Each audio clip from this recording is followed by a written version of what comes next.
Well, hello, my friend. Welcome to this week's episode of the Formula Podcast, where we break down and explore the elements of achievement in world-class performers.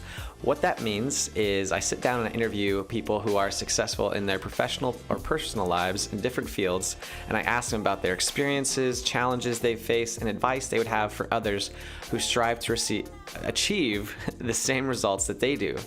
I'm your host, Trevor Carlson, and on this week's episode, I had the opportunity to sit down and interview hypnotherapist Dr. Don McGrail. We discuss what is hypnosis and does it actually work? What are the effects of hypnosis and hypnotherapy? Can hypnosis really help us create and maintain new habits? I mean, I see stuff all the time where it's like, get hypnotized and quit smoking or something along those lines. So we really talk about a lot of those different, the different effects of going through hypnotherapy. We also talk about his book, The Synthesis Effect, if I can say synthesis correctly. And we really dive into different things that are in the book. I really enjoyed this episode because we kind of talk about even the process of breathing and becoming present, how that can help you to bring your attention and your focus to the current events going on around you, and how that relates to hypnosis and hypnotherapy. So without me rambling on or talking about Dr. McGrail any further, let's get this show started.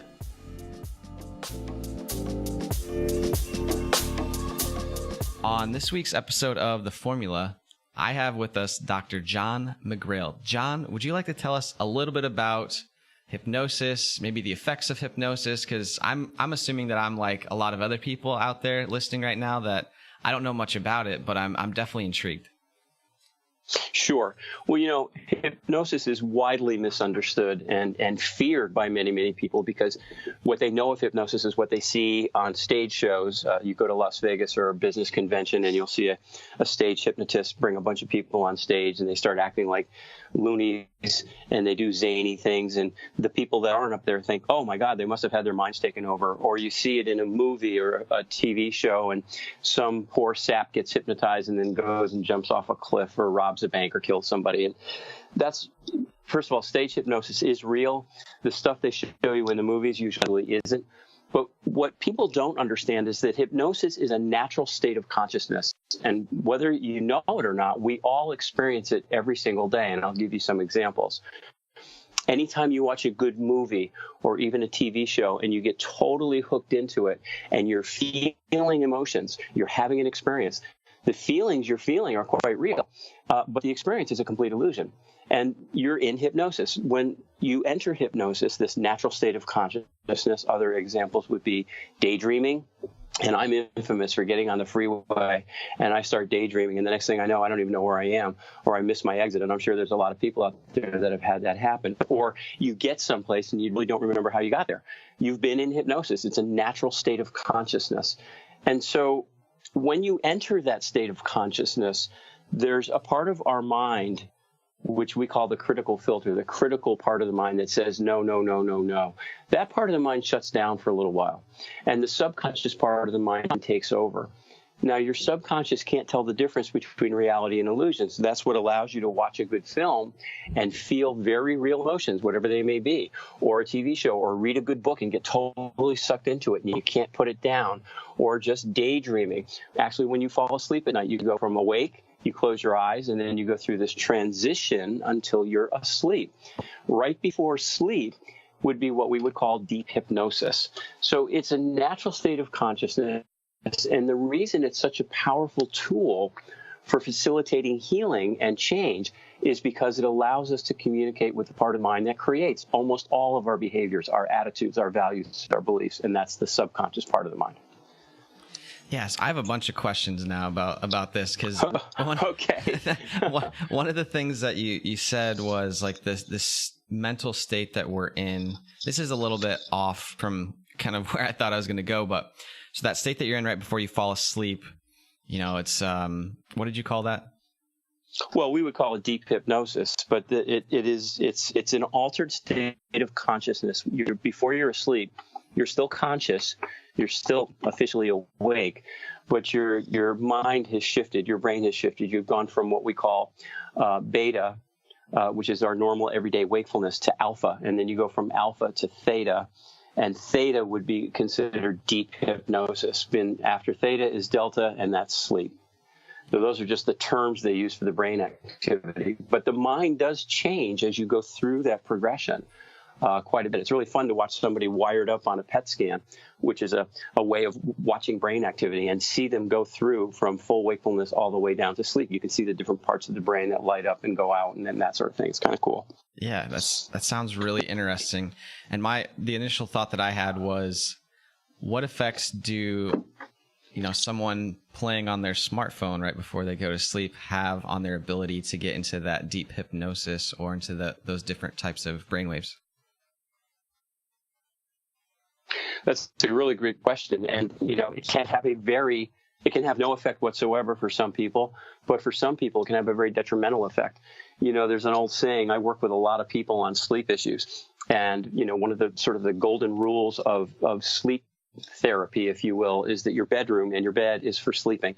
So experts recommend, don't read too much before you go to bed. Don't watch a lot of exciting TV or play games, because what it does is it stimulates you.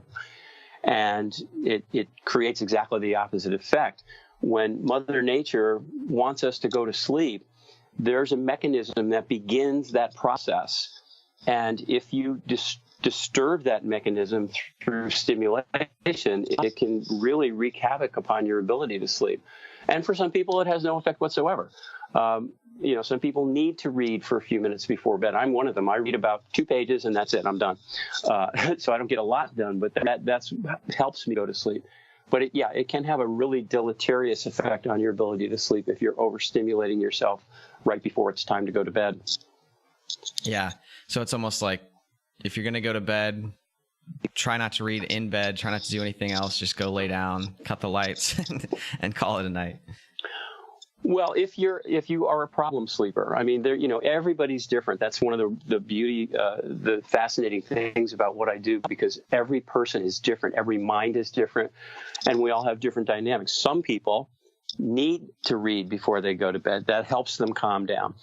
Some people need to watch a little TV, although I usually don't recommend that. Never watch the news before going to bed, because that just, especially with the way things are today, it's all zany. That can really wreak havoc. But everyone's different, and you just need to know what works for you. But in general, if you save the bedroom for sleeping and intimacy and keep the outside stimuli to a minimum, most people tend to do better that way. Yeah, I think that I'm thinking about how I can now improve my preparation before I call it a night, and get some of those distractions out of the bedroom. So let's talk a little bit more about the effects of hypnosis. So what have you seen with clients or people that you've worked with, the impacts of this hypnotherapy? Is that the right term? Yeah. Okay. Right. Hypnotherapy. Hypnotherapy is essentially using this state of consciousness, hypnosis, which again is a natural state of consciousness, to facilitate creating behavioral, emotional, even physical change. Everything that we do, everything that we experience, everything we think starts in the mind. And in order to understand this, you have to understand the subconscious mind a little bit more. First of all, if the mind was a circle and you wanted to delineate the difference between the conscious and the conscious part of the mind, which we are so dependent upon, is only about 10% of the total human mind. Most of our minds lie in the subconscious, which is working automatically. And the subconscious mind works a lot like a computer. It doesn't really, but that's the way it feels. We are programmed to be who we are at a very, very early age. From birth to about 8 years of age is when most of the internal subconscious programming takes place. That's when we are formed. And once those programs are in place and reinforced enough, they become automatic, which is why we call it subconscious. Our attitudes, our values, our beliefs, good or bad, lie in the subconscious. And the subconscious, because it can't tell the difference between good or bad, that's a conscious function, will take in negative inputs as well as positive inputs. And so what happens is we learn over time to have limiting beliefs. I'm not good enough. I'm not tall enough. I'm not smart enough. I'm not sexy enough. Or I don't deserve to have fill in the blank. And it really plagues us, these patterns. We can have habits that are unhealthy or unwanted, whether it's something like biting our nails or picking our skin or smoking cigarettes. It doesn't matter. We get these programs, they're running, and then when we want to change them, it's very, very difficult because of the fact that we have an internal resistance to change. That is just in our DNA as human beings. Even when we know what we want is good for us and we really, really want it, to try to do it on our own is very difficult because of the way the mind works. So hypnosis, this state of consciousness, creates a very focused state of mind, and it allows us to get past that internal resistance, the critical factor that it's often, I call it the critical filter, but in behavioral science, it's called the critical factor, the part of the mind that says, no, this is not our program. We're not going to do this. I don't care if you like it. We get by that. It shuts down for a little while, and we can talk to the subconscious mind, and which is like a little child. It's like 3 years old. It can't tell the difference between good or bad or happy or sad. And it's like, you tell a 3-year-old, little guy or girl, you learn 2 + 2 is 5.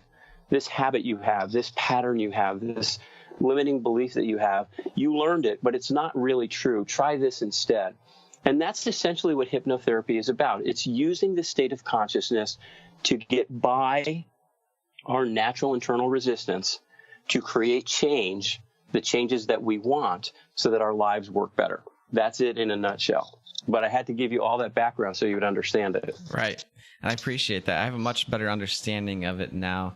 What does that process look like when you sit down with someone to really I'm trying to think of the right term, when you try to help them work through some of those limiting beliefs? Sure. Well, that's the beauty of this. There's both an art and a science.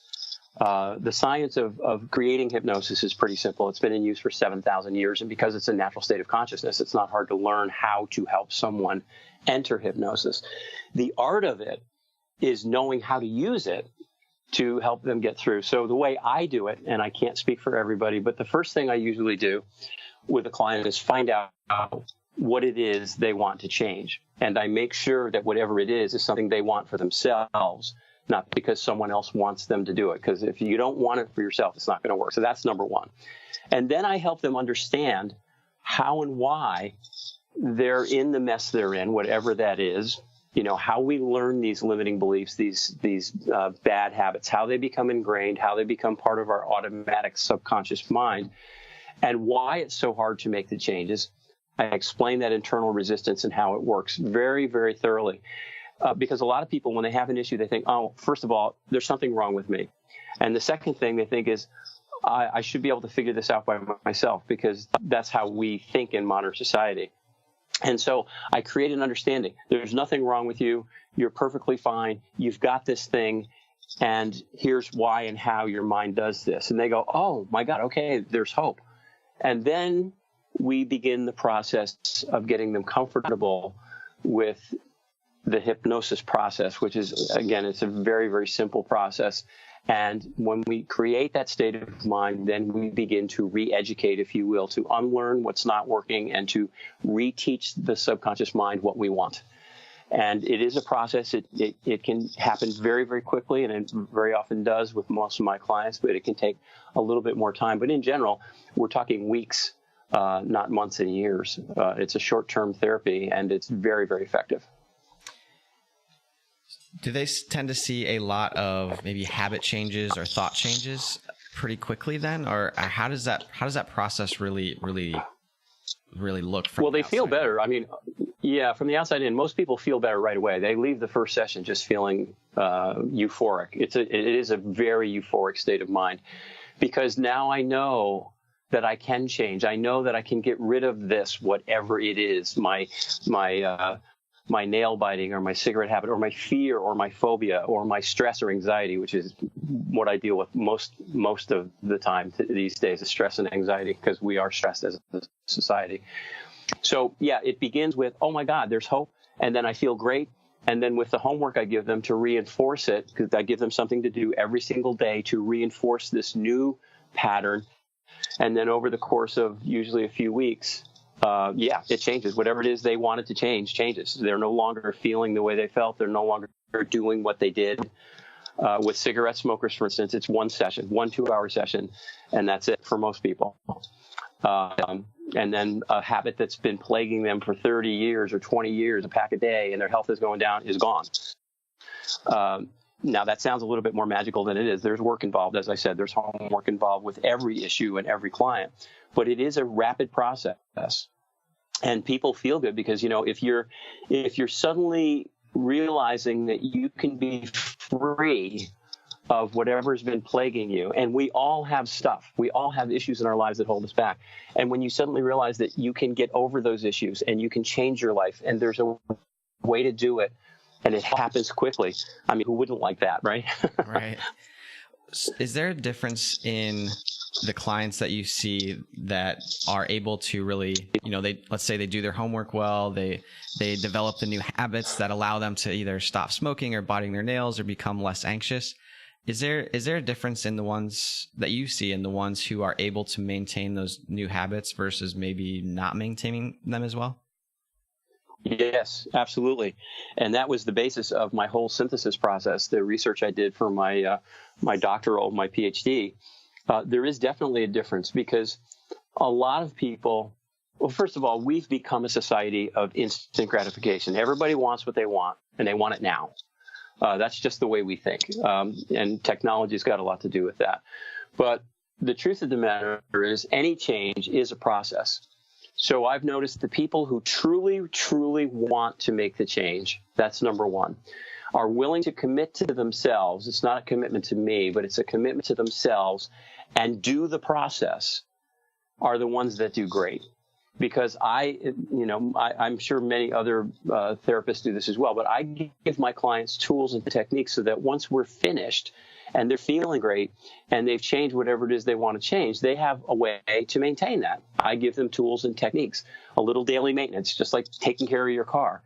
The people who commit to that do great. The people who think it's going to be magic, they're going to get tapped on the head, they're going to go into trance for a few minutes, which is another word for hypnosis. We call it hypnotic sleep or trance. A lot of people think it's going to be magic. I'm going to just have a little hypnosis and then that's it. Boom, I'm good. And I don't have to do anything. That doesn't work. So there's definitely a difference. And that's what I looked for when I was trying to create my synthesis process or figure out what I was going to write my dissertation about. What I did was analyze 1,000 cases. I had 1,000 case files, and I looked for the common denominators between the people who did great, the people who did okay, and those very few, fortunately, that didn't do well, because it doesn't work for everybody, and it's usually the people that are looking for magic. And I began to see the common threads, and that helped me develop the models of synthesis, which led to my doctoral work, which then led to my book, The Synthesis Effect. So, yeah, there's a definite difference. You got to want it. You got to commit. You got to do the work. But if you do, it's amazing how quickly your life can completely change.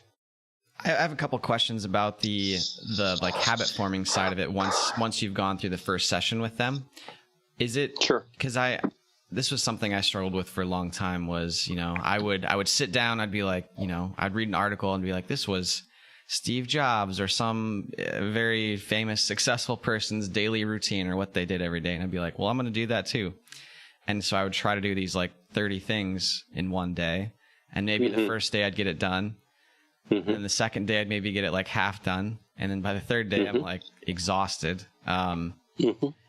Is there a habit forming technique that you use with your clients? Like maybe it's like, well, the first day it's just this one small thing, and the next day it's a little bit more, and the third day it's a little bit more.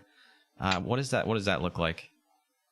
Well, there's a couple of things going on with your question, and it's a great question, and it's very common. That's a terrific example of what I was talking about a little earlier, that internal resistance to change. Now, first of all, when you read an article and you say, okay, Steve Jobs did this, I'm going to do this too. That's your conscious mind. That's the part of your mind that's logical, it reasons, and that's where free will comes from, or willpower. But remember, that's only 10% of the mind. 90% of your mind is your subconscious. It's much more powerful, and it's that computer that's running the old programs. And so Think of a tug of war, 10 guys pulling on the rope one way. I'm going to do what Steve Jobs did. And 90 guys pulling the other way. Oh, no, you're not. We're in this routine. We've been in it for a long time. How dare you? While willpower can overpower that subconscious computer, how long can 10 guys hold on to the rope in a tug of war? That's why most people, when they want to make a change on their own, here's a great example. New Year's resolutions. How many people out there, everybody's laughing right now. Oh, yeah, New Year's resolutions. It's a joke. You make a resolution. I'm going to make a change. I'm going to be different. And for a day or two or three, maybe a week or two, you're great. But eventually, those 10 guys, your conscious mind just wears out, and the subconscious computer goes back to running its old programs. So, one, you have to get into the subconscious if you want to make the change permanent.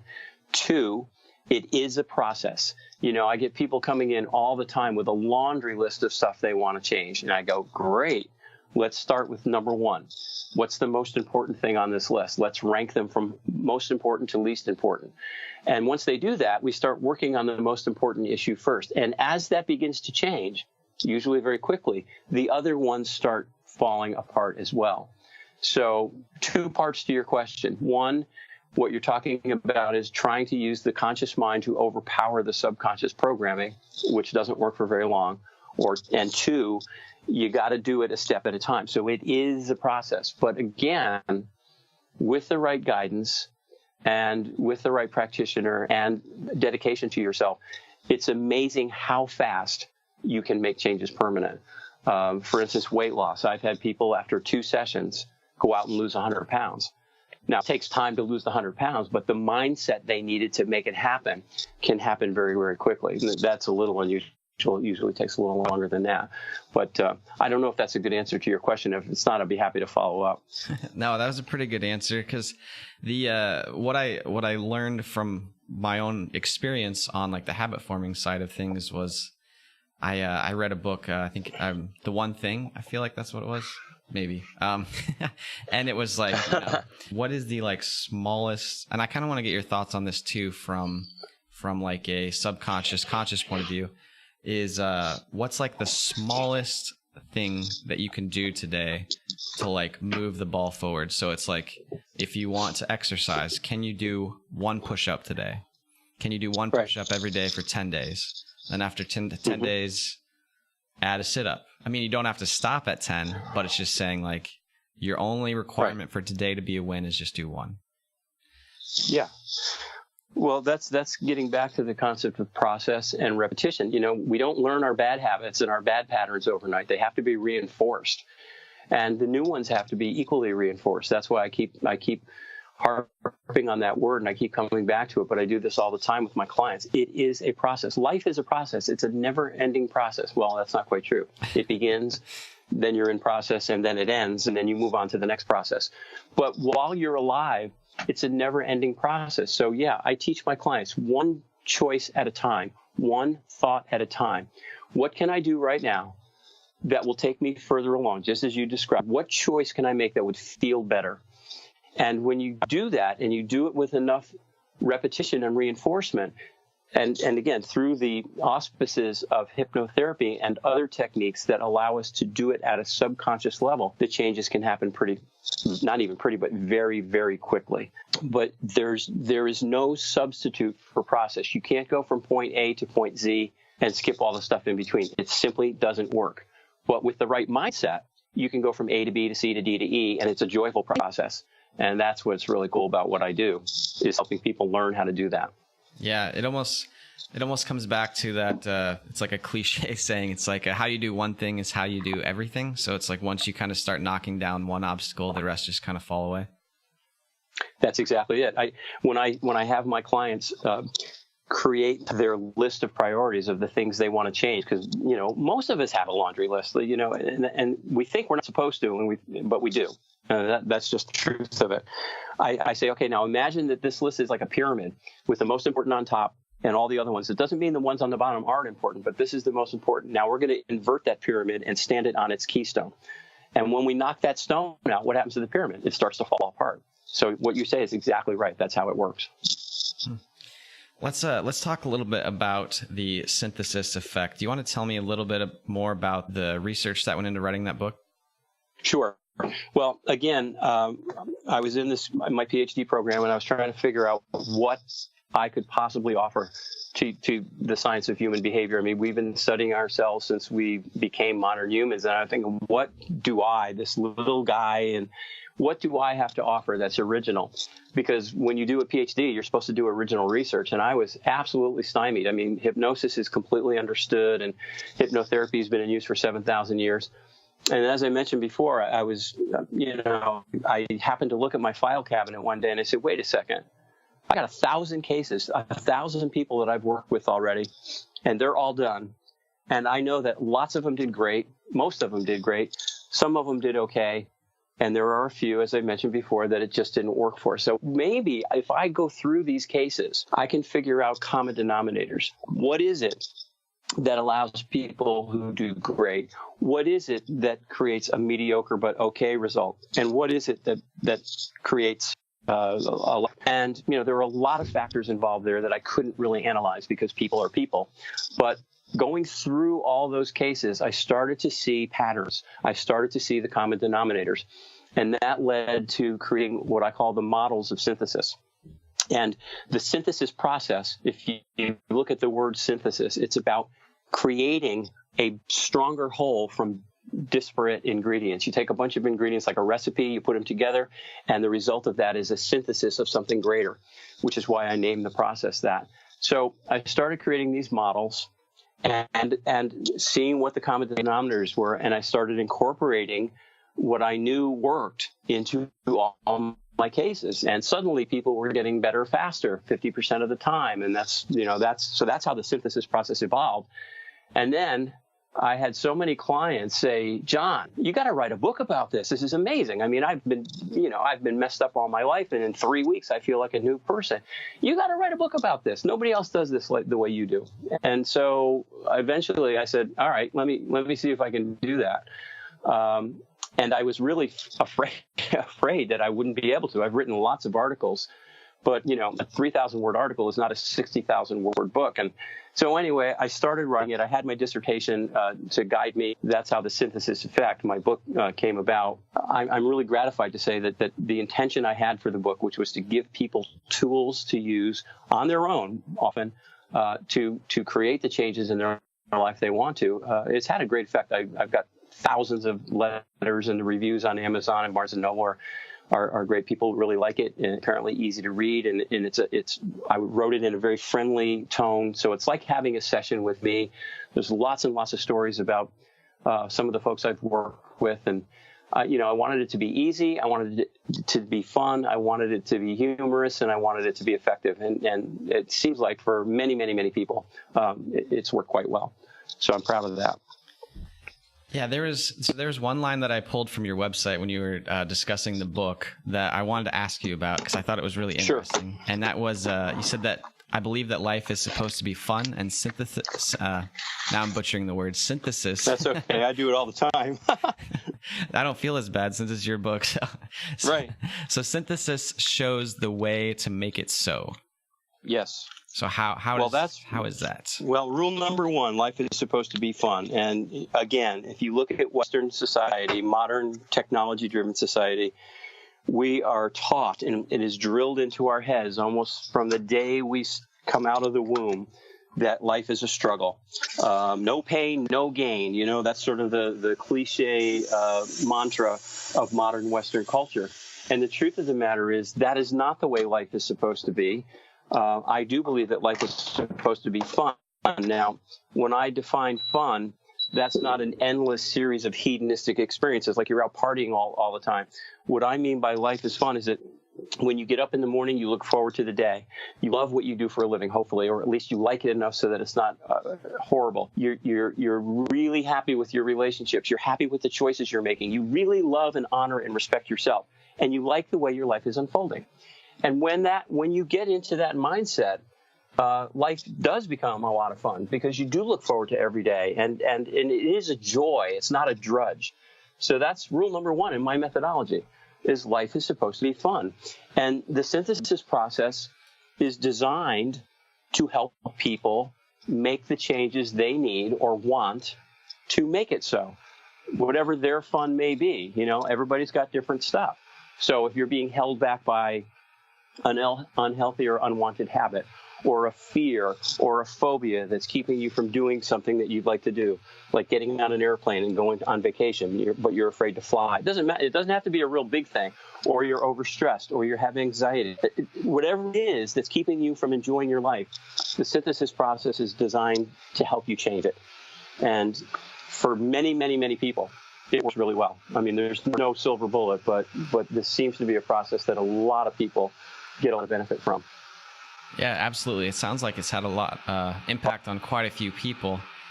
What was the process of writing the book like? Because you had kind of mentioned there that you had some fear attached to writing it.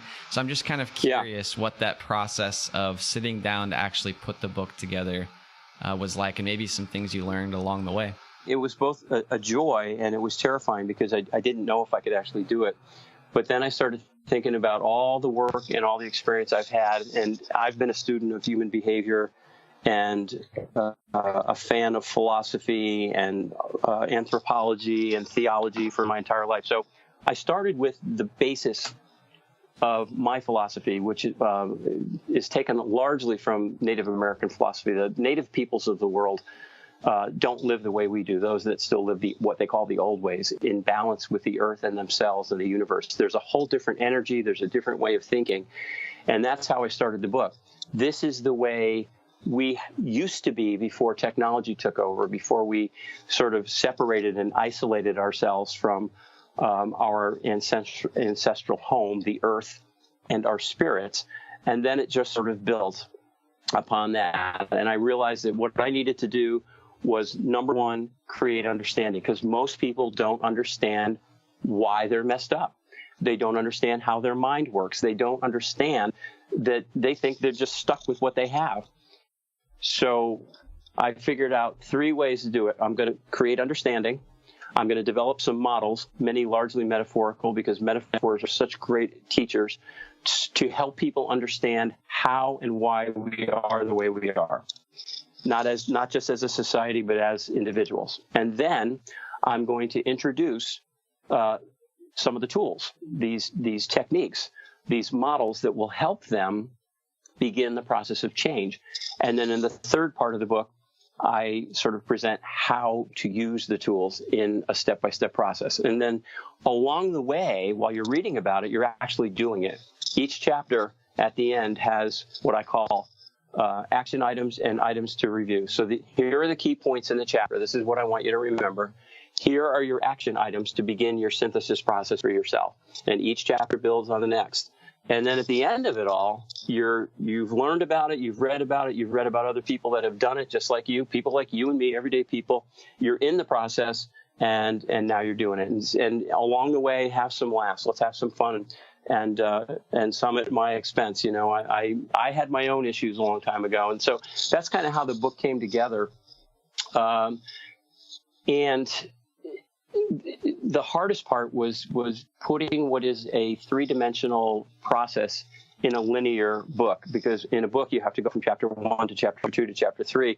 In the clinic, when I'm working with clients or when I'm doing a workshop or a seminar with a group, it's 3-dimensional. I can do it all at once. I've got them all there, and I can bring all the models in. So that was the hardest part, was just a sequence, and that took me a few months. But once I got it, then it became a joy because it began to flow. And again, the intended effect seems to largely have been achieved for thousands of people. I don't claim that this is the process, but it sure works for a lot of folks. Yeah, it sounds like it's definitely an interesting process. I'm kind of curious, and I might have to pick it up and read it myself now. So do you have any like teasers or little tips that you could give some of our listeners if they wanted to maybe start their own process or explore the synthesis effect? Well, sure. I mean, first of all, the first and most important thing is to realize that, as I said before, I'm going to say it again because it's so important. Everybody, I don't care who you are, everybody has stuff, issues that hold them back at some point or another. And those issues may come and go. They may change over time. But most of us think that we're the only ones that have it, that there's something wrong with us, because everybody else seems to be okay, and that we're supposed to get through it on our own. So the first thing you have to do is say, okay, I've got stuff. I have this, whatever it is. And the second thing you have to understand is that it is changeable. You're probably going to need a little assistance, and that's okay. People think, we have this stigma about getting help for emotional and habitual problems. I'm supposed to just suck it up and get through it. But if you have a toothache, you go to the dentist. If your car gets banged up, you take it to the mechanic. So if your mind's not working the way you want it to, how are you supposed to fix it on your own? So acknowledge it, get the help you need. It's out there.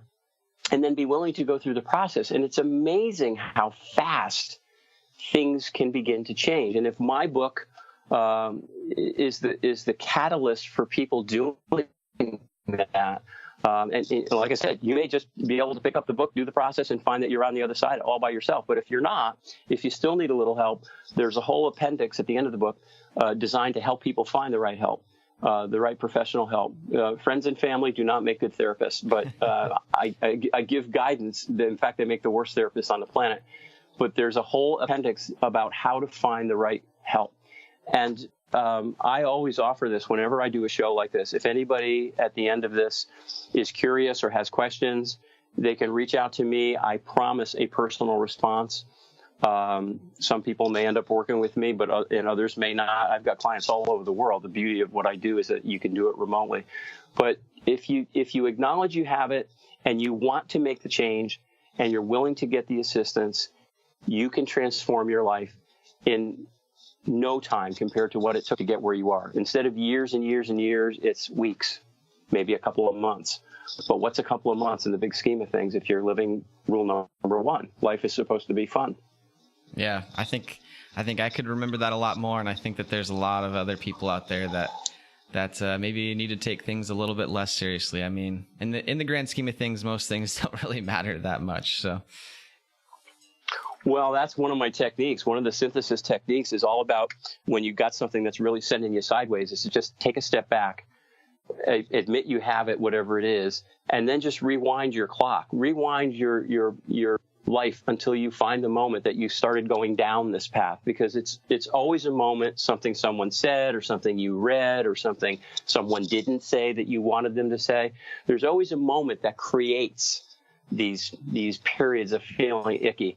If you rewind your personal clock and you find the moment when it occurred, and then you take a step back and you say, you know what, in the big scheme of things, am I going to be worried about this, say, a year from now, 6 months from now, a month from now?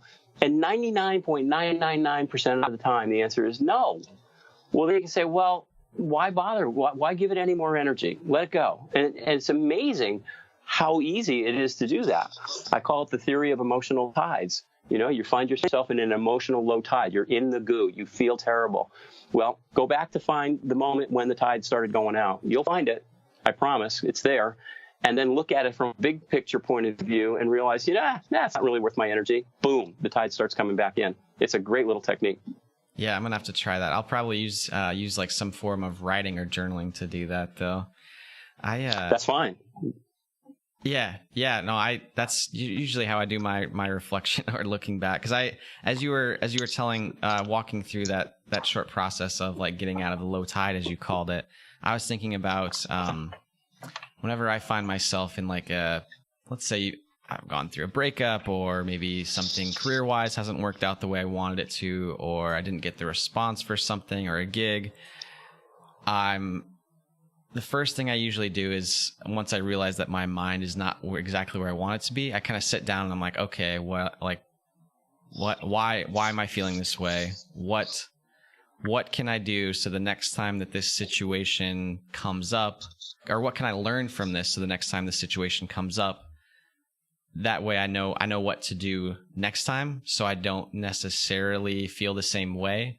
Or what can I do to make sure that whatever actions or behaviors that I took leading up to this event or thing, what would I have liked to have done differently leading up to it? And then how can I move forward today and develop some new habits?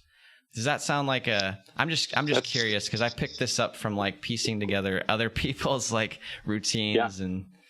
And that is an incredibly wise way to go about doing the business of your life, because You know, we all make mistakes. We all make bad choices. We all say the wrong things. I mean, it's just part of the process of being alive. And so when you're doing what you're doing and really becoming what we call responsible for your outcomes, we call it being a cause rather than being an effect. And that's exactly what you're doing. You're saying, okay, what can I learn from this? What choices did I make that led to this?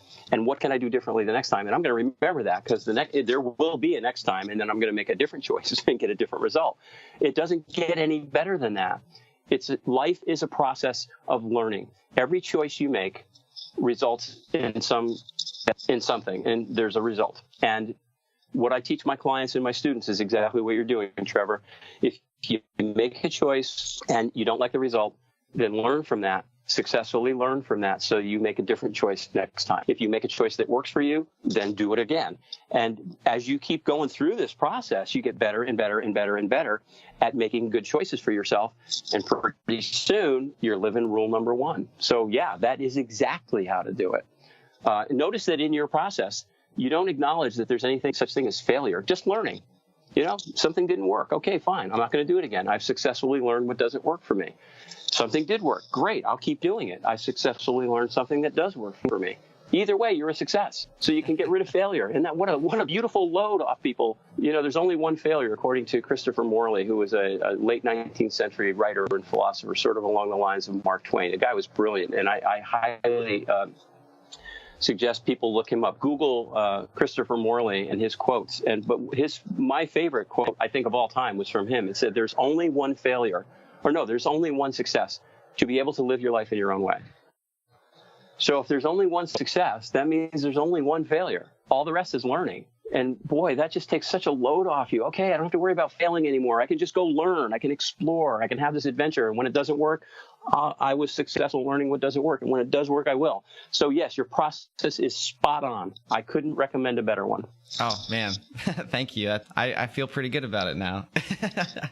As well you should. And I hope the listeners out there start doing that too, because that's really, that's a key part of my synthesis process, is teaching people that it doesn't matter what other people think. It doesn't matter if you get in the goo once in a while, because you're gonna. We all do. It's just part of the game.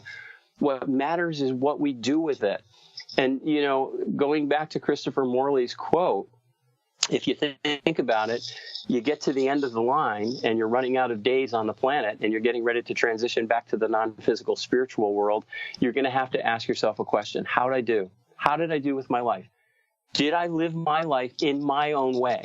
Notice the answer to that question doesn't necessarily have anything to do with how much money did I make, how much property did I own, how many girlfriends or fancy cars did I have. We're all about materialism in our modern society. How did I live my life? And if you can say, I lived my life in my own way, the way I wanted to, not the way someone told me to, then you have been a complete success in this lifetime. If, on the other hand, the answer is, oh boy, I never did that, I should have done that, now you're out of time. That's the failure. That's the only failure. I usually just wrap up our shows with asking guests, typically just some questions about their routines and recommendations. So first question for you would be, what do you try to do on a daily basis that you feel like gives you a leg up on your day, or makes you feel like, you're just really performing at the top of your game? Well, what I do is to really, really, really focus on being mindful and aware, living the day a moment at a time in conscious awareness. And the way that is achieved is through a consistent practice, and this is a dirty word in our society for many people, a consistent practice of meditation. Meditation is as old as humanity. It is one of the most powerful tools, maybe the most powerful tool for creating physical, emotional, and spiritual balance in our energies. And so I start every single day with a short meditation. I give appreciation for the fact that I got another day. And then I really focus my mind for a few minutes on living the day in conscious presence, so that I just don't shift to autopilot, which is what most of us do. The subconscious mind is so powerful, it just takes over, and we're not even aware of what we're doing or where we're going. So that's number one, because in awareness, I can make choices that I know serve my growth, my well-being, and the greater good. and I can make choices with my clients because I've got to be present for my clients. So really, I do what I do for a living. But that's my leg up. A short period of quiet time every morning to appreciate the fact that I've got another day, to really pre-pave, if you will, design the way my day's going to go. I sort of write a little movie in my head, and to remember to stay aware. And it's never perfect, but it really, really helps a lot, because it helps you make choices that serve you rather than allowing the old patterns that don't to just happen. How long is a short, when you say short period of meditation, is that like 5 minutes, 20 minutes? Well, usually the one that I do is under 10 minutes, and then I always take sometime during the day, usually around lunchtime, after I've had a break, to do a longer one. And there's no set time. If it's 5 minutes, great. If it's 10, great. There are times when I have the time, well, I'll go out to the woods, which is that's my church. That's where I connect with the Creator and nature. That's where the energy is perfect. I'll sit out there for hours. When I can. But every day I start with, usually it's about 5 or 10 minutes, and then I try to get another longer one in, usually around lunchtime. At night after work, I'm too tired, I'll fall asleep. But I can promise everybody out there, if you learn how to meditate, and it's not hard, I promise you it's not, and you do it consistently, that's the key. It's a practice. And you do it every single day, you will be amazed at the effect it has upon your life. It's just astounding. And that's one of the reasons people are so wigged out, stressed, and anxious today, because we have forgotten how to nurture our spiritual energy. It's all about what's happening. It's all about the world of the flesh, as the Native Americans would say. And if you're in balance, you feel great. And if you're out of balance, physically, emotionally, and or spiritually, you don't feel great. So, and there's no better way to do it that I know of. I don't think anybody's ever designed a better way. It's a beautiful practice. It's easy. And with consistency, it's amazing what effects it will have upon your life. It can save you years of therapy. I couldn't agree more on the meditation side of things. And if I can paraphrase or rephrase what you said towards the end there, it's almost like people have forgotten how to breathe. Yes, they have forgotten how. In fact, people have forgotten how to breathe. Most of us in modern Western culture breathe from the very top of our chest, the top of our lungs. And people in the indigenous cultures of the world breathe all the way down to their bellies. And meditation is the easiest way to start, is learning how to breathe. And when you learn how to breathe, we call them complete breaths or conscious breaths. It's astounding what it does to your mind, your breath. Your mind and your body are completely connected. And the breath is a very, very powerful tool. We have forgotten how to breathe. We've forgotten how to live in balance, and that's why we're so messed up in these days, as opposed to the tribal peoples of the world that we consider primitive but live in great balance. And I could tell you stories. It would take a whole nother show if we ever want to dive into that area of just how out of balance we are and how in balance those folks are. And so when you kind of take their example and incorporate what they do, and this daily meditative practice, you incorporate that into your life, it is just astounding. It's like a magic pill. If there's a magic pill, that's it. That's awesome. I do some meditating myself, but now I'm like, I haven't meditated today. I'm gonna have to do that right when we get done here. Which that kind of brings me to my next question: is if you had to recommend one book, or you had a book that you could think of that was the most impactful book on you, what book would that be? Okay, well, if I had to recommend one book, I have to recommend mine, because it incorporates all the other books I've ever read over 30 years. But I think have been several, but if I had to pick one seminal book that I think is just a beautifully written, easy to understand, and very powerful guide, it would be a book by a guy named Don Miguel Ruiz. It's called The Four Agreements. And it's a little book. It's short. It's based on the wisdom of the Toltec people, who were a tribal people in southern Mexico and Central America, ancient culture. And it's based on their wisdom. And again, the wisdom of the ancients, of the tribal people, of the indigenous peoples, wherever they were on the planet. long before technology existed, these peoples existed. They didn't even know one another existed. And if you look at their basic philosophies, if you scratch the surface, what I call the semantic differences, the particular rituals, how they were done. But if you look at the core philosophy of the indigenous peoples of the world, all over the world, it's basically the same. And so there's something there.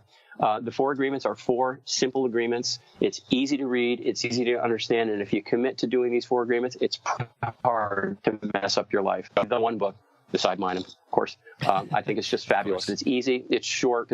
And anybody can understand it and do it.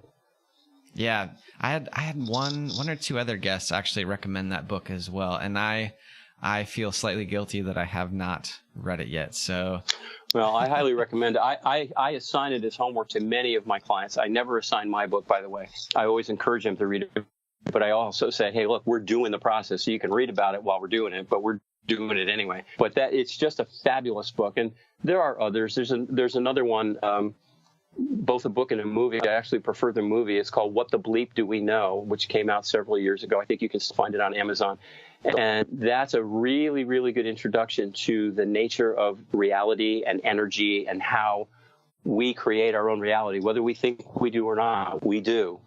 And all of what we're talking about today, Trevor, is about taking responsibility for creating a reality that we like rather than the one we think we're stuck with.